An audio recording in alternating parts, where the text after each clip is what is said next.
చేసుకునే వారికి మనం ఉందాం. మరి ఈ రోజున ఆరాధన అంశం కొరకై ఒక మాట మనం చదువుకుందాం. దాని కొరకై చూడండి, రోమీయులకు రాసిన పత్రిక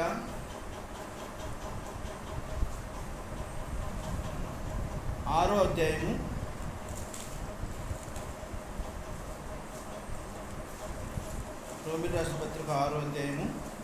18వ వచనాన్ని మనం అందరం కలిపి చదువుకుందాం.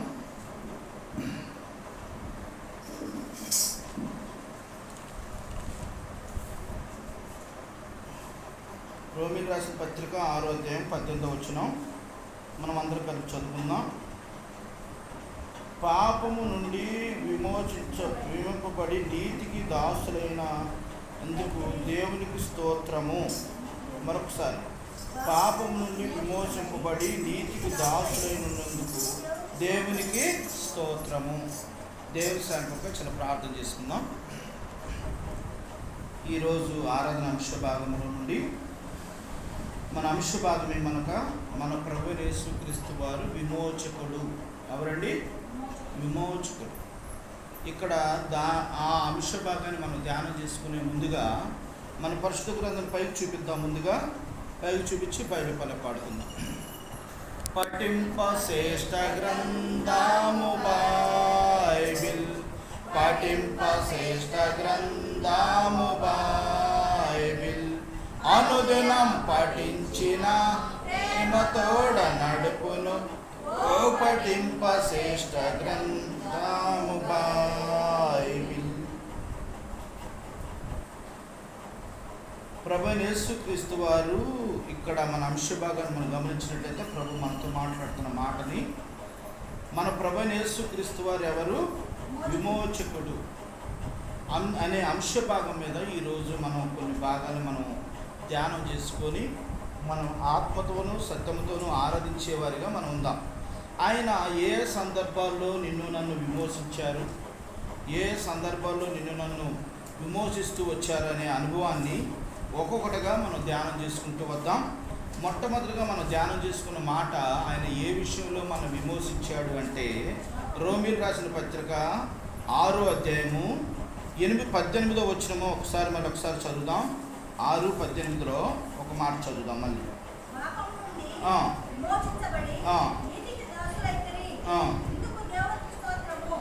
చూసారా, ఇక్కడ మన గమని, పాపము నుండి విమోచింపబడి నీతికి దాసులైతిరి, ఇందుకు దేవునికి స్తోత్రము.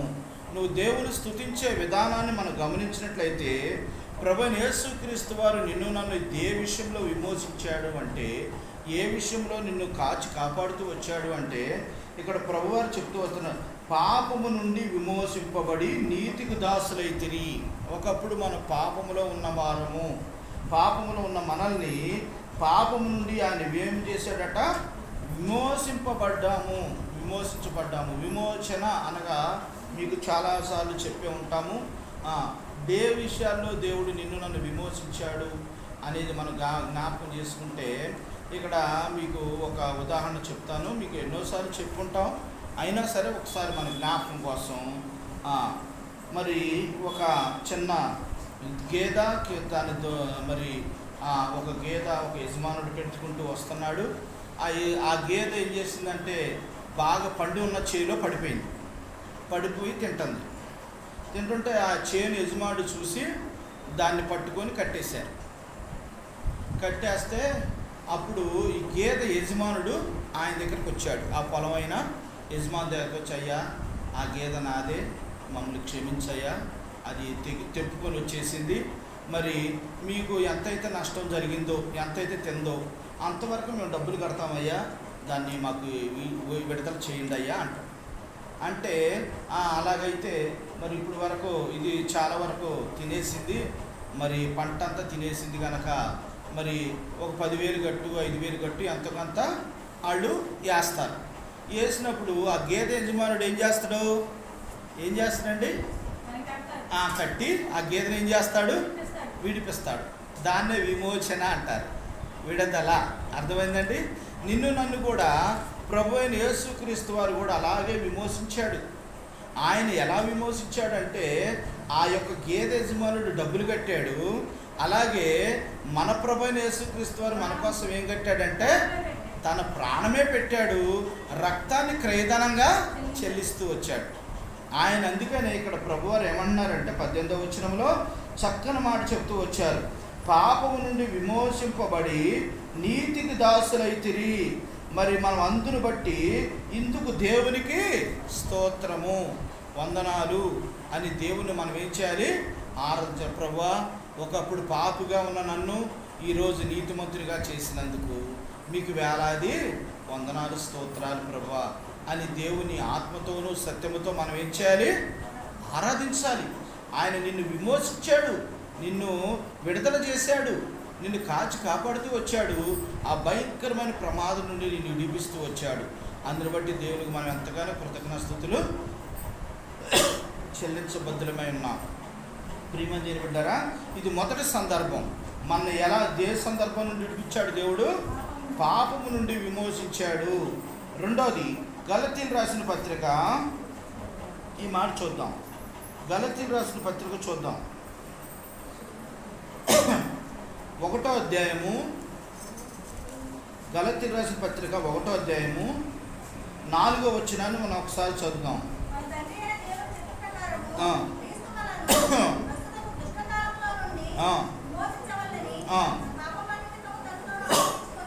అది ఇక్కడ మరి గలతీయులకు రాసిన పత్రిక 1వ అధ్యాయం 4వ వచనంలో ప్రభువారు మనతో మాట్లాడుతున్న మాట, మన తండ్రి అయిన దేవుని చిత్త ప్రకారము క్రీస్తు మనల్ని ప్రస్తుతపు దుష్టకాలములో నుండి, అంటే విమోచింపవలని మన పాపము నిమిత్తము తను తాను అప్పగించాడు. దుష్టకాలము నుండి ఈ కాలములో చాలా భయంకరమైన పాపాలు, మరి ఎంతో భయంకరమైన పాపాలు జరుగుతూ వస్తున్నాయి. ప్రియమైన దేవుని బిడ్డలారా, ఎంతో భయంకరమైన పాపాలు, నిజంగా చాలా మరి బాధకరమైన విషయాలు ఎన్నో మనము ఈ యొక్క టీవీల ద్వారా, సెల్ ఫోన్ల ద్వారా చూస్తూ వస్తున్నాం. చాలా నమ్మించి గొంతుకు వస్తారన్నట్టుగా ఎంతో భయంకరమైన పాపాలని మనం చూస్తున్నాం. ఇది దుష్టకాలము. ఈ దుష్టకాలం నుండి దేవుడు నిన్ను నన్ను ఏం చేశాడట, ప్రస్తుతపు దుష్టకాలం నుండి, చూడండి, కష్టము నుండి, అంటే దుష్టకాలం కష్టము నుండి ఇక్కడ ప్రభువారు ఏం చేశారట, విమోచింపవనని మన పాపము నిమిత్తము తను తానే అప్పగించుకొనెను.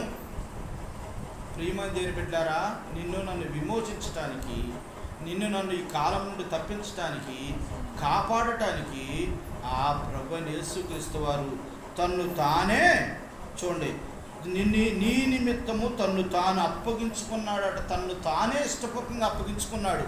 యేసు ప్రభువారిని పట్టుకోవటం కానీ, ఆయన శిక్షించడానికి కానీ, ఆయన సిలివేయటానికి కానీ అక్కడ ఉన్న వారికి ఎవరికీ శక్తి సాలదు, వాళ్ళ వల్ల దమ్ము కూడా లేదు. అయితే ప్రభువారే తను తాను అప్పగించుకున్నాడు. ఆయనే నీ కొరకు అప్పగించుకున్నాడండి, అప్పగించుకున్నాడు. ప్రియమైన దేవుని బిడ్డలారా, నిజంగా ప్రియమైన దేవుని బిడ్డలారా, ఎలా అప్పగించుకున్నాడంటే, ఒక అందమైన చిట్టడివి ఉందట. ఆ చిట్టడివిలో ఒక పక్షుల జంట జీవిస్తున్నాయి. అవి కొంతకాలంగా జీవిస్తున్నాయి. వసంతకాలము చక్కగా, వర్షాకాలము చక్కగా చెట్లన్నీ పచ్చగా ఉన్నాయి, చక్కగా జీవిస్తున్నాయి. తర్వాత అవి కొంతకాలానికి ఎండాకాలం వచ్చే టయానికి పిల్లలు చేసాయి. ఆ తల్లి పక్షి పిల్లలు చేసింది. పిల్లలు చేస్తే ఎండాకాలం వచ్చేసింది. ఆ అడివంతా కూడా ఆకులన్నీ ఎండిపోయి రాలిపోయాయి. మరి ఎండాకాలం బాగా ఎక్కువ ఉండటం వల్ల తీవ్రంగా చెట్లు రాసుకొని నిప్పు అంటుకున్నాయి. నిప్పు అంటుకునేళ్ళకే ఈ యొక్క తల్లి పక్షి తండ్రి పక్షి ఏం చేస్తున్నాయి, ఆ పిల్లలకి ప్రతిరోజు వెళ్ళటం, వాటికి ఆహారం సేకరించటం, తీసుకురావటం, వాటి నోట్లో పెట్టడం, వాటి డ్యూటీ అదనమాట. అవన్నీ చేస్తుంటే తల్లి పక్షి రెండు కూడా అడవిలోకి వెళ్ళిపోయినాయి. ఏది, ఆహారం సేకరించడానికి వెళ్ళిపోయాక అడవిలో నుండి మంటలు వస్తున్న ఆనవాళ్ళు తల్లిపక్షి గమనించి త్వరగా ఏంటి, నా పిల్లలు ఏదో ఆపదలో ఉన్నాయి, అక్కడ నుండి పొగ వస్తుంది, ఏదో మంటలు అంటుకుని గొప్ప పరిగెత్తుకుంటూ వచ్చాకే ఆ చెట్లన్నీ కాలిపోయింది. పక్షి గూడు పెట్టిన చెట్టు కూడా కాలిపోతుంది. కాలిపోకుండా కాలుకుంటూ వస్తుంది పైకి. గూడు దగ్గరికి. ఇక తల్లి పక్షి ఏం చేయాలో అర్థం కావట్లా. పిల్లల్ని కాపాడాలంటే ఎలాగో తెలియదు, చుట్టూ మంటలో ఒకతో పట్టుకోలేదు. ఏం చేయాలని దానికి ఏమి తోసగా ఏం చేసిందంటే ఆ గూటి మీద, ఆ యొక్క గూట్లో ఉన్న పిల్లల మీద ఇలా 2 రెక్కలు చాపి ఆ పిల్లల్ని ఒళ్ళోకి తీసుకొని ఆ రెక్కల మీద అలా పట్టుకొని అలాగే పండుకొని ఉంటే ఆ వేడికి ఆ రెక్కలు అవన్నీ కాలిపోయి తన ప్రాణం కూడా పోయింది. కానీ ఆ పిల్లలు మాత్రం బతికే ఉంది. అర్థమైందా? అలాగే ప్రభువైన యేసుక్రీస్తు వారు కూడా నిన్ను నన్ను కాపాడటానికి ఆ తల్లి పక్షి చేసిన త్యాగంలాగే ఆయన కూడా నీ కొరకు నా కొరకు త్యాగం చేస్తూ వచ్చాడు. యేసు ప్రభు ఎంత త్యాగం చేశాడంటే ఈ దుష్టకాలం నుండి నిన్ను విమోచించటానికి, నిన్ను కాపాడటానికి. నువ్వైతే కాపాడబడలేవు, ఏదో ఒక దాంట్లో ఆపదలో పడిపోతావు, నువ్వు నష్టానికి పోతావు, మరి నరకానికి వెళ్ళిపోతావని ఆయనే నీ కొరకు తన్ను తానే ఆ శిలువకి అప్పగించుకున్నాడు. తన్ను తానే తన ప్రాణాన్ని పెడుతూ వచ్చాడు. ఇదండి నిజమైన ప్రేమ అంటే. యేసుక్రీస్తు వారి ప్రేమ నిజమైన ప్రేమ. అందుకని ఈ దుష్టకాలం నుండి ఆయన నిన్ను నన్ను ఏం చేశాడు? విమోచించాడు. దాన్ని బట్టి మనం దేవుని స్తుతించాలి. నిజంగా ప్రభా, తల్లి పక్షిలాగే నన్ను కూడా కాపాడి దేవా మీకు వందనాలు. మీ ప్రాణాన్ని పోయిన నన్ను మాత్రం సజీవ లెక్కలో ఉంచావు. ఈ యొక్క దుష్ట కాలం నుండి మమ్మల్ని తప్పిస్తూ వచ్చావు దేవా, అందుకు మీకు వందనాలు స్తోత్రాలని మనం ఏం చేయాలి? దేవుణ్ణి ఆరాధిస్తూ స్తుతిస్తూ రావాలి. ఇది 2వ అనుభవం. 3వ అనుభవం చూద్దాం. చూడండి, గలతీయులకు రాసిన పత్రిక, ఇదే పత్రిక 3వ అధ్యాయము 13వ వచనం చూడండి. 3:13.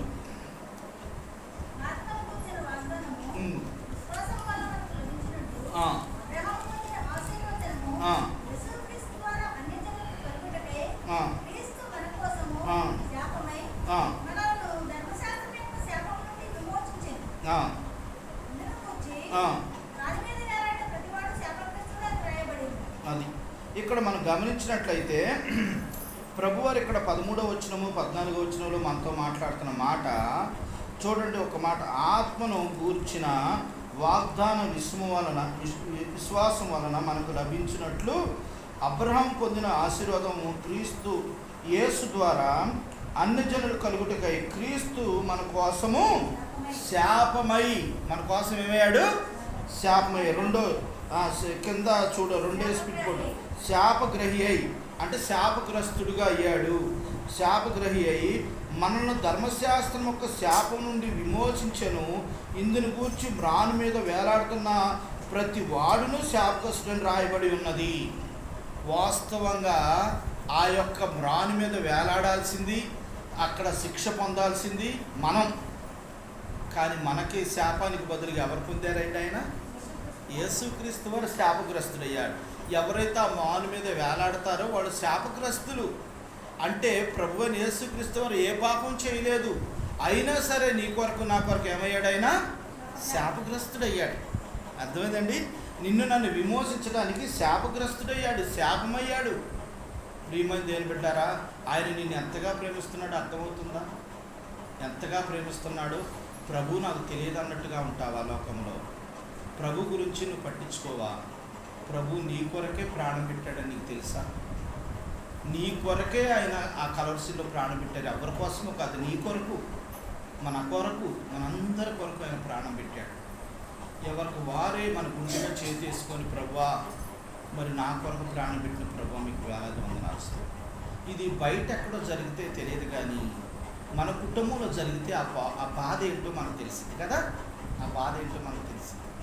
ప్రియమైన దేవుని బిడ్డలారా, అందుకనే మనము దేవుని ఆత్మతో సత్యంతో ఆరాధించాలి. దేవా, నిజంగా మీరు నా కొరకు శాపమైన దేవుడు, మీకు వందనాలు స్తోత్రాలు. నా కొరకు మ్రాను మీద వేలాడి శాపగ్రస్తుడైన దేవా మీకు వందనాలు స్తోత్రాలని మన దేవుణ్ణి ఏం చేయాలి? ఆరాధించాలి, స్తుతించాలి. ఆయన శాపము నుండి నిన్ను విమోచించాడు, నీకు విడుదల కలగజేశాడు. దాన్ని బట్టి ఆ శాపం నీకు రావాలి. ఆ శాపాన్ని ఆయన మీద వేసుకున్నాడు. ఆయన మీద వేసుకొని ఆ శిక్ష పొందాడు. ఇశ్రాయేలు జనాంగము అరణ్యం నుండి వెళ్తుంటే దేవునికి వ్యతిరేకంగా పాపం మాట్లాడటం ద్వారా వాళ్ళకి ఒక భయంకరమైన పాములు కరవటం మొదలెట్టింది. పాములు కట్ట మొదలెడితే అప్పుడు దేవుని దగ్గర ప్రార్థన చేసినప్పుడు మోషేతో దేవుడు ఏమంటాడంటే, నువ్వు ఒక సర్పాన్ని, ఇత్తడి సర్పాన్ని అక్కడ సిలువలాగా అక్కడ వేలాడి తీయి, ఎవరైతే ఆ పాము కరిచారో దాన్ని నిదానంగా చూసిన వాళ్ళందరూ కూడా బ్రతుకుతారు. అందరూ కూడా నిదానంగా చూసిన వాళ్ళందరూ కూడా స్వస్థత పొందుతారు, బ్రతుకుతారు. నిజంగా ఈరోజు కూడా అది నానుడు జరుగుతూనే ఉంది. ఎలా జరుగుతుందంటే, ప్రియమైన దేవుని బిడ్డలారా, ఈ రోజున జ్ఞాపకం చేసుకోండి. ప్రభువు వారు 3 విషయాల్లో నిన్నున్నట్టు విమోచించాడు. ఒకటి, దేని విషయంలో విమోచించాడు? పాపము నుండి. రెండోది దుష్టకాలం నుండి. మూడోది శాపము నుండి. 4 చూద్దాం చూడండి. గలతీయులకు రాసిన పత్రిక 4:5. 4వ అధ్యాయము 5వ వచనం.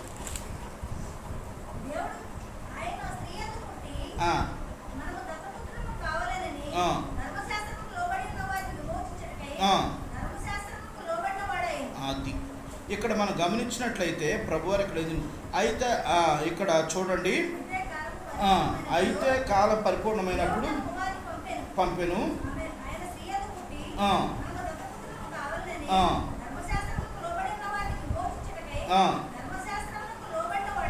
అది ఇక్కడ చూసారా, చూడండి, ధర్మశాస్త్రమునకు లోబడి ఉన్న వారిని విమోచించుటకై ధర్మశాస్త్రమునకు లోబడివాడాయను. ధర్మశాస్త్రము నుండి నిన్ను విమోచించాడు.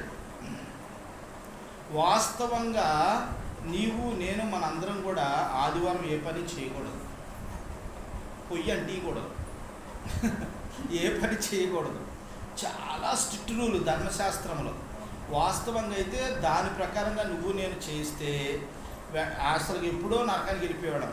వాస్తవంగా అయితే మనం దేన్ని పాటించలేవు, అంత కఠినంగా ఉంటుంది ధర్మశాస్త్రం, అంత ఇదిగా ఉంటుంది. ప్రియమైన దేవుని బిడ్డలారా, అలాంటిది ప్రభువారు నిన్ను నన్ను ఆ ధర్మశాస్త్రం నుండి విమోచించాడు. నువ్వు చెయ్యలేవు, నువ్వు తట్టుకోలేవు అని ఆయన మీద వేసుకొని ఆయన భరిస్తూ వచ్చాడు. ప్రియమైన దేవుడు, ధర్మశాస్త్రం నుండి నిన్ను నన్ను ఏం చేశాడట?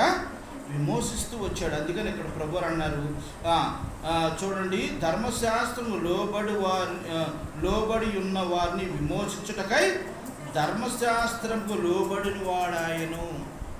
ఆయన లోబడి వాడాయను. ప్రియమైన దేవుని బిడ్డలారా, ఈ రోజున నీవు నేను మనందరం కూడా ప్రభువైన యేసుక్రీస్తు వారిని ఆత్మతో సత్యముతో ఆరాధించాలి, ఘనపరచాలి, మహిమపరచాలి. ప్రభువా, మరి ఈ రోజున ఈ ధర్మశాస్త్ర సంబంధమైన ఆజ్ఞ నుండి నన్ను తప్పించి నాకు స్వతంత్రాన్ని ఇచ్చావు దేవా. ఈరోజు ఎంత స్వతంత్రం అంటే, దేవుడు నువ్వు ఏది చేస్తే దాన్ని చెయ్యి, కానీ నువ్వు నా మీద ఆధారపడు అని అంటున్నాడు. నీకు సంపూర్ణ స్వస్థత ఇచ్చాడు, స్వతంత్రం ఇస్తూ వచ్చాడు. అందుకనే ధర్మశాస్త్రం నీ మీద రూళ్ళు అనేది ఏమి ఉండదండి. ఎంతో చాలా చక్కని మార్గాన్ని బోధిస్తూ వచ్చాడు. ఒకరోజు పాపం చేస్తున్న స్త్రీ పట్టబడినప్పుడు రాళ్లతో కొట్టాలని ఆమెని పరిగెత్తుతుంటూ తీసుకొస్తారు. వస్తే యేసు ప్రభువు అక్కడ ఎదురవుతాడు. ధర్మశాస్త్రం ప్రకారం ఆ స్త్రీని రాళ్లతో కొట్టి చంపేయాలి. పాపం చేస్తున్న స్త్రీ పట్టుబడితే రాళ్లతో కొట్టి చంపేయాలి. కానీ యేసు ప్రభు వారి దగ్గరికి వచ్చి వీళ్ళు ఒక ప్రశ్న వేస్తారు, అయ్యా, ధర్మశాస్త్రం ప్రకారం చూస్తే ఆ స్త్రీని చంపేయాలి మేము, మరి నువ్వేం చెప్తావు అని క్వశ్చన్ వేస్తారు. వేస్తే ఆయన ఏమన్నాడు? మొదటగా మీలో ఎవరు పాపం చేయలేదో వాడు ముందుగా రాయేయండి అని. రాళ్ళు వేయగానే చిన్నలు మొదలుకొని పెద్దల వరకు ఏంటి, రాళ్ళన్నీ పట్టుకుని అన్ని కింద పడేసి మనం కూడా పాపమే కదా అని వెళ్ళిపోతారు. యేసు ప్రభు ఒక్కడికి మాత్రం ఆ శిక్ష వేయటానికి అర్హుడు. కానీ శిక్ష వేశాడా? అమ్మా, నిన్నెవరినూ శిక్షించదప్పలేదా అని, అమ్మా ఇక నువ్వు ఎప్పుడు కూడా పాపం చేయమాకమ్మా అంటాడు. చూసారా, అమ్మాని సంబోధిస్తాడు. ప్రియమైన యేసు ప్రభు ఎంత ప్రేమతో చూడండి, నిన్ను నన్ను విమోచించాడండి, కాపాడుతూ వస్తున్నాడు. మనకు తెలియదు ఎన్ని రకాలుగా కాపాడుతున్నాడు అంటే, మనం చేసే చాలా పాపాలు, ఆ పాపాలన్నీ ఆయన మీద వేసుకుంటూ వచ్చాడు. ఆయన నిన్ను నన్ను విమోచించాడు. ఆయన మన కొరకు ఆయన ఆ మ్రాను మీద వేలాడుతూ వచ్చాడు. ప్రియమైన ధర్మశాస్త్ర సంబంధమైన విషయాల్లో ఆయన శిక్ష పొందుతూ వచ్చాడు, మనకేమో స్వతంత్రాన్ని అనుగ్రహిస్తూ వచ్చాడు. చూసారా ప్రియమైన, దాన్ని బట్టి మనం దేవుని స్తుతించి ఆరాధించాలి. తర్వాత కొలస్సీయులకు రాసిన పత్రిక 1వ అధ్యాయము 13వ వచనం. కొలస్సీయులకు రాసిన పత్రిక 1:13 చూద్దాం.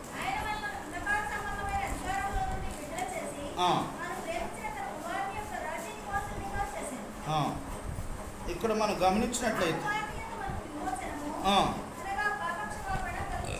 అది ఇక్కడ ఆయన మనను అంధకార సంబంధమైన అధికారం నుండి విడుదల చేసి తాను ప్రేమించిన తన కుమారుని యొక్క రాజ్య వారసునిగా చేసెను. ఆ కుమారుని యందు మనకు విమోచనము అనగా పాప క్షమాపణ కలుగుచున్నది. ప్రియమైన దేవుని బిడ్డలారా, 5వ అనుభవం ఏంటంటే అంధకారం నుండి నిన్ను నన్ను ఏం చేశాడు ప్రభువారు? విమోచిస్తూ వచ్చాడు.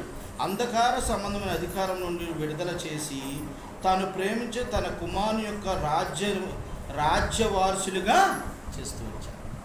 అంధకార సంబంధమైన వాళ్ళ మనందరం కూడా అలాంటిది రాజ్య సంబంధులుగా చేస్తూ వచ్చాడు, రాజ్యానికి వారసులుగా చేస్తూ వచ్చాడు. ప్రియమైన దేవుడు, అంత గొప్ప దేవుడు మన ప్రభువైన యేసుక్రీస్తు వారు. మరి ఈ రోజున నీవు నేను మనందరం కూడా ప్రభువారిని ఎంత స్తుతించినా ఎంత ఆరాధించినా తక్కువే. ప్రభువా, నిజంగా అంధకార సంబంధమైన నన్ను ప్రభు రాజ్య సంబంధుగా చేశారు, మీ రాజ్యానికి వారసులుగా చేశారు, మీ రాజ్యంలో నన్ను కూడా చేర్చుకుంటాను వచ్చారు. అందరూ మీకు వందనాలు స్తోత్రాలని దేవుని స్తుతిస్తూ రావాలి.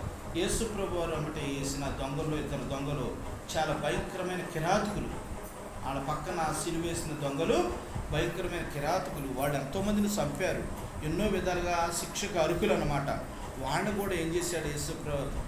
తీసుకొచ్చి యేసుప్రభు వారి ప్రక్కన సిలువేస్తూ వచ్చారు. కానీ ఒక దొంగ ఏం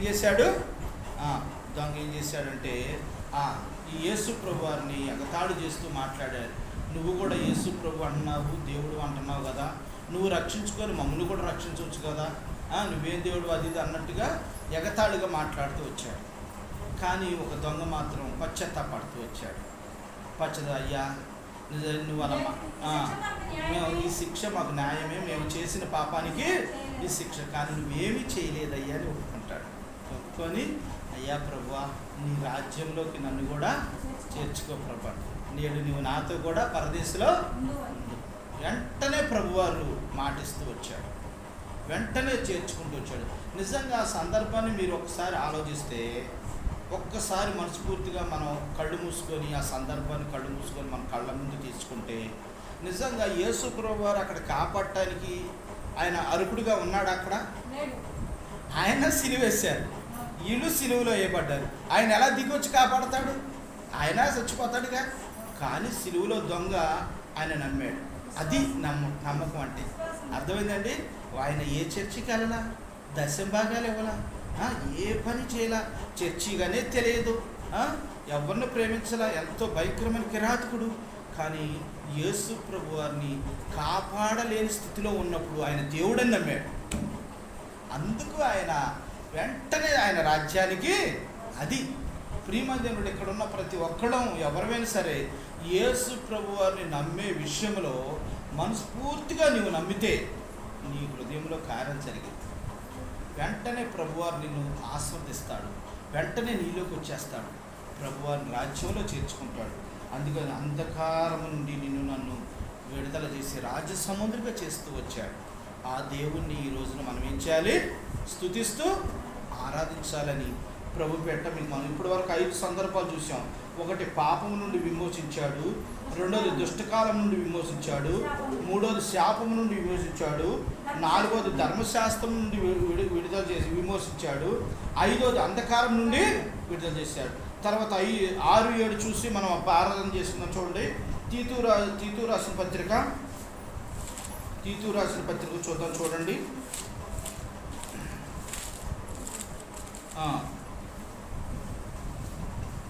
2వ అధ్యాయము 14వ వచనం చదువు. 2:14 చదువు.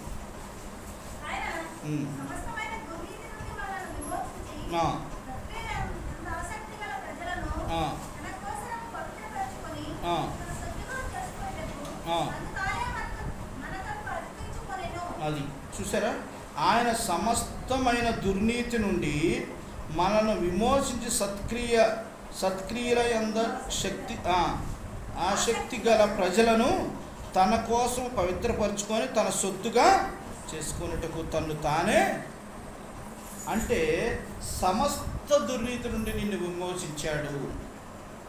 సమస్త దుర్నీతి సంబంధమైన క్రియల నుండి నన్ను ఏం చేశాడు? ప్రభు విమోచించాడు.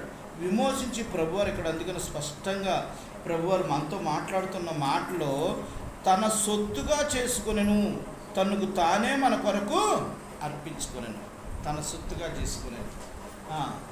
మనందరం కూడా మన శరీరం మంద కాదు.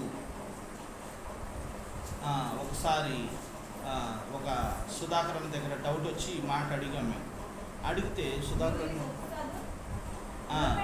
విలువ పెట్టి కొనబడిన వారు కదా. అయితే అడిగితే కొంతమంది కళ్ళు దానం, గుండె దానం, ఊపిరితిత్తుల దానం, శరీర దానం అని ఇస్తుంటారు. కొంతమంది అలాగ సంతకాలు పెడుతుంటే అది డౌట్ వచ్చి అన్నని అడిగాం. అన్న మరి అలాగే ఇవ్వచ్చు అంటే, అయ్యా ఒకప్పుడైతే అది మన శరీరం, ఇప్పుడు మంద కాదది. ఎవరిదే? ప్రభుది. ప్రభు దగ్గర పర్మిషన్ తీసుకోవాలి. మన శరీరాన్ని ఇవ్వటానికి ఏం చేయాలి? మంద కాదది. ప్రభువు ఆయన రక్తం ఇచ్చి కొనుక్కున్నాడు. ఆయన ఇష్టం, ఆయన ఏదైనా చేసుకుంటాడు. ఆయన దగ్గర పర్మిషన్ తీసుకొని నువ్వు ప్రార్థన చేసుకొని నీకు సమాధానం ఉన్నప్పుడే దేవుడు నీకు సమాధానం ఇస్తే అప్పుడు నువ్వేదైనా చేయాలి.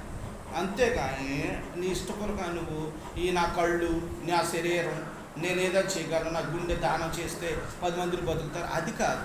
అది దేవుడు ఏం చేశాడట? విలువ పెట్టి ఆయన రక్తం ఇచ్చి కొనుక్కున్నాడు.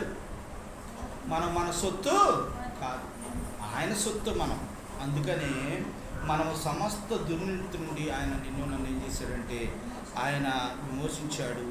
ఇది జ్ఞాపకం ఉంచుకోవాలని ప్రభు పెట్ట మీకు మనం చేస్తున్నాం. తర్వాత లాస్ట్ మాట హెబ్రీయులకు రాసిన పత్రిక 2వ అధ్యాయము ఈ యొక్క మాట చూసుకొని మనం ఆరాధించుకుందాం. చూడండి, టైం చూసుకొని మనం ముందుకెళ్దాం. హెబ్రీయులకు రాసిన పత్రిక 2:15 వచ్చిన చదువు. 14-15 కలిసి.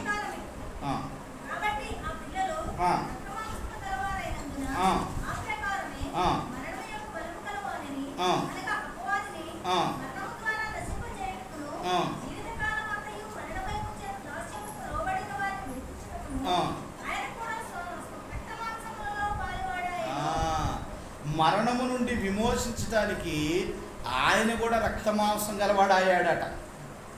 ప్రియమంది ఏం పెట్టారా? మరణం నుండి విడిపించడానికి. అంటే చాలామంది మరణం అంటే భయపడతాం కదా. మరణం అంటే ఏమి లేదయ్యా, ఇదిగో నేను చనిపోతున్నాను చూడండి అని ఆయనే చనిపోయి సమాధి చేయబడి తిరిగి లేచాడు. మనం కూడా అంతే, చనిపోతాం మళ్ళీ తిరిగి లేస్తాం. ఇది జ్ఞాపకం ఉంచుకోవాలి. దేవుడు మనకి ముందుగానే చూపిస్తున్నాడు. ఈ ఉదాహరణ అన్నీ కూడా ముందుగానే చేసి చూపించాడు. అందుకని ఇక్కడ ప్రభువారు క్లియర్గా స్పష్టంగా 2వ అధ్యాయం 15వ వచనంలో ప్రభు మనతో మాట్లాడుతూ వస్తున్నారు. కాబట్టి ఆ పిల్లలు రక్తమాంసంలో గలవారైనందున ఆ ప్రకారమే మరణం యొక్క బలము గలవారిని, అనగా అపవాదిని మరణము ద్వారా నశింపజేయుటకు జీవితకాలం అంతయు మరణ భయం చేత దాస్యముకు లోబడిన వారిని, జీవితకాలం అంతా కూడా మరణ భయముతో దాస్యత్వముకు ఉన్న వారిని విడిపించుటకును ఆయన రక్తమాంసంతో పాలువాడాయని. అర్థమైందా? ఆయనే రక్తమాంసాలుగా పాలువాడయ్యాడు. నీకు మరణ భయం అనేది అవసరంలా, మనకు ఎవరికి అవసరంలా. ప్రియమంది ఏం పెట్టారా? మనకు మంచి గొప్ప దైవజనుడు మన పితరుడైన జేసీరావు గారు మొన్నటి దినాన్న ప్రభునందు నిద్రించారు. ఆయన చక్కని 85 సంవత్సరాలు, ఆయన స్వరం 35 సంవత్సరాల లాగా ఉంటుంది. టంగుని మాట్లాడతాడు. హల్లెలూయా పాడేదా అనే పాట రాసింది ఆయనే. జేసీరావు గారు అని బక్సింగ్ అన్నతో పాటు మన పితరులు అందరు పెద్దలతో పాటు చేసిన అన్న మొన్నటి దినం వైజాగ్ ఆదివారం పరిచర్యకు వచ్చారట. మీటింగ్కి వస్తే ఆ మీటింగ్లో అన్నకి కొద్దిగా నలతగా ఉందని హాస్పిటల్కి తీసుకెళ్తే హాస్పిటల్లో ఆయన దేవుని మహిమలోకి పిలువబడ్డాడు. పరిచర్యలో ఉంటూనే ఆయన బ్రతికున్న కాలంలో ఆయన ఏమని సాక్ష్యం ఇచ్చాడంటే, వాళ్ళ బావగారు వాళ్ళ మామయ్య ఎవరి గురించో చెప్తూ ఆయనట అయ్యా అని వేడి నీళ్ళు పెట్టి అన్నట్టు వాళ్ళ భార్య చక్కగా స్నానం చేసేది.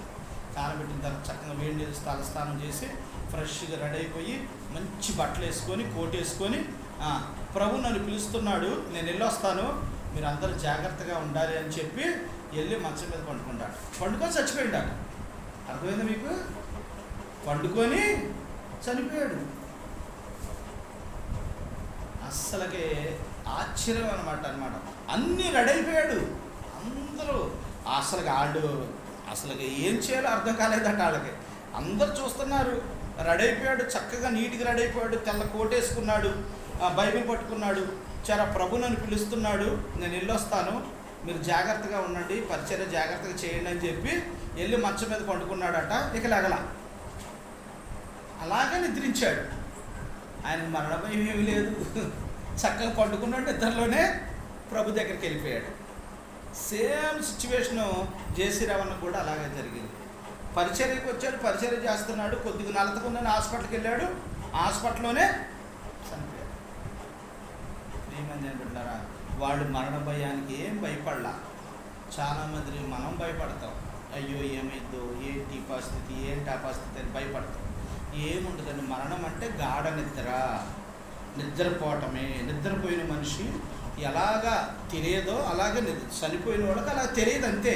మన శరీరాన్ని కాలుస్తారు, బూడుస్తారు, కానీ మన ఆత్మ మాత్రం చంపడం ఎవరి వల్ల కాదు, దేవుడు పెట్టింది. దేవుని దగ్గరికి వెళ్తుంది, అక్కడ మనం దేవుని కొత్త శరీరం ధరిస్తాం. అంతేగాని మనం భయపడి మనకి ఏమైద్దో అని ముందుగానే బీపీలు షుగర్లు తెచ్చుకొని ఇంకా బాధపడుతూ ఇంకా కుంగిపోతూ అలా చేయకూడదు. ప్రభువాని చిత్తం, ప్రభుకు సిద్ధపడుకోవడం, అన్నీ సమర్పించుకోవటమే. నీ చిత్తం తీసుకెళ్ళి రెడీగా ఉన్నాను అన్నట్టుగా ఉండాలి. ఏమి కాదు, మరణం అంటే భయపడకూడదు. అందుకని ఇక్కడ ప్రభువారు అన్నారు కదా, మీరు మరణ భయంతో భయపడుతున్నారు కనుక దాని నుండి తప్పించడానికి నేను శరీరధారిగా ఈ లోకంలో పుట్టాను, అందుకని నేనే చనిపోయి లెగుస్తున్నాను, మీరు కూడా అలాగే లెగుస్తారు, భయపడొద్దు, మిమ్మల్ని విమోచిస్తున్నాను అని ప్రభువు చెప్తున్నాడు. ప్రియమంది బిడ్డలు, ఇప్పుడు ఎన్ని విషయాలు చూసాం మనం? 7 విషయాన్ని తలపూసుకొని మనం ఆరాధిద్దాం. ఒకటి, మనం దేని నుండి విమోచించాడు దేవుడు, మన విమోచకుడు. మన పాపం నుండి దేవుడు నిన్ను నన్ను విమోచిస్తూ వచ్చాడు. రెండో, దేని నుండి విమోచించాడు? దుష్టకాలం నుండి నిన్ను నన్ను విమోచించాడు. మూడోది, శాపం నుండి నిన్ను నన్ను విమోచించాడు. నాలుగోది, ధర్మశాస్త్రం నుండి నిన్ను నన్ను విమోచించాడు. ఐదోది, అంధకారం నుండి నిన్ను నన్ను విమోచిస్తూ వచ్చాడు దేవుడు. ఆరోది, సమస్త దుర్నీతి నుండి నిన్ను నన్ను విమోచిస్తూ వచ్చాడు. ఏడోది, మరణము నుండి నిన్ను నన్ను విమోచిస్తూ వచ్చాడు. 7 విషయాల్లో దేవుని మనం స్తుతిస్తూ రావాలి. ప్రభా, 7 సందర్భాలు బట్టి మీరు ఈరోజు నాకు అంత ధైర్యాన్ని ఇచ్చారు, దాన్ని బట్టి మీకు వందనాలు, స్తోత్రాలు. ఈ లోకంలో నన్ను ప్రత్యేకించుకొని బిడ్డగా చేసుకున్నందుకు మీకు వందనాలు. ప్రభా, ఎవ్వరికి లేని ధన్యత ఈరోజు నాకు ఇచ్చారు. ఆత్మతోనూ సత్యముతో ఆరాధించే ధన్యత నాకు ఇచ్చారు. అందుకు మీకు వేలాది వందనాలు, స్తోత్రాలు. మనం ఏం చేయాలి? దేవుణ్ణి స్తుతిస్తూ ఆరాధిస్తూ దేవుని గణపరుస్తూ రావాలని ప్రభు పేరట మీకు మనం చేస్తున్నాం. అలాగా ఒక బ్రదర్, ఒక సిస్టర్, ఒకరి తర్వాత ఒకరు మనం ఆరాధించుకుందాం. అందరూ మోకరించండి.